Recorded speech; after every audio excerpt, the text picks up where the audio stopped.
আজও বন্ধ চট্টগ্রাম বিশ্ববিদ্যালয়। করণীয় নির্ধারণে বিকেলে বসছে সিন্ডিকেট সভা।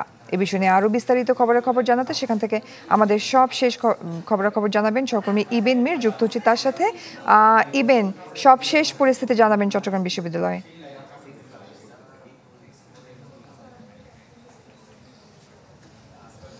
জয়ী, আজকের পরিস্থিতিও কিন্তু একেবারেই শান্ত।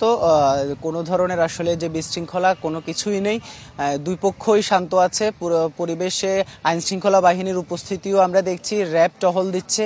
আর যেটি আসলে যে ঘটনা ঘটে গেছে, আসলে নজিরবিহীন যে ঘটনা, সেই ঘটনার জন্য এখন কিন্তু শিক্ষার্থী বলেন কিংবা স্থানীয় বলেন সবার কিন্তু আসলে একই বক্তব্য যে আসলে সেদিন আসলে কেন এই যে এত বড় নজিরবিহীন একটি ঘটনা ঘটলো, কেন এত হতাহত, এই বিষয়গুলো কিন্তু সবার মধ্যে আসলে আলোচনা হচ্ছে। বিশেষ করে যখন প্রথম উত্তেজনা বিরাজ করে তখন আসলে কারা মুখোশ পরে স্থানীয়দের মধ্যে এসেছিল, একেবারে কোনো ধরনের সংঘর্ষ ছাড়াই কেন তারা আসলে মুখোশ পরে এসেছিল, অর্থাৎ তাদের উদ্দেশ্য বা কি ছিল যে তারা মুখোশ পরে আসলো।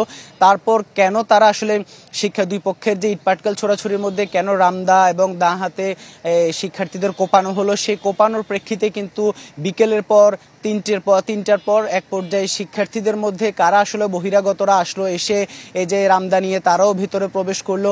অর্থাৎ এই প্রশ্নগুলোর উত্তর এই মানুষগুলোকে আসলে চিহ্নিত করে আইনের আওতায় নিয়ে আসা গেলেই কিন্তু আসলে পুরো বিষয়টি উঠে আসবে। কারণ আমরা দেখেছি আসলে শিক্ষার্থীদেরকে যে কোপানো, সেই কোপানোর বিষয়টি আমরা দেখেছি। তবে আমরা কিন্তু অন্যদিকে কোনো স্থানীয়দের কিন্তু অভিযোগ করতে শুনিনি যে তাদের কাউকে কোপানো হয়েছে। শিক্ষার্থীরা যেটি বলছেন যে তাদের একের পর এক ভাইকে যখন কোপানো হচ্ছে, তারা যখন সেটি দেখছেন, তারপর কিন্তু এক পর্যায়ে তারা বাধ্য হয়ে তাদের যে স্থানীয়দের বাড়িঘর সেগুলো তারা ভাঙচুর চালিয়েছে। তবে সে ভাঙচুর আসলে কাম্য না। কারা আসলে এইসব ঘটনা করেছে সেটির জন্য যে তদন্ত কমিটি, যে সমন্বয় কমিটি গঠন করা হয়েছে উচ্চ সদস্য বিশিষ্ট, সেই সমন্বয় কমিটির রিপোর্ট আসলে হাতে পেলে তারা যখন কাজ শুরু করবেন, এই বিষয়গুলো যখন সামনে আসবে তখনই কিন্তু বিষয়টি পরিষ্কার হবে।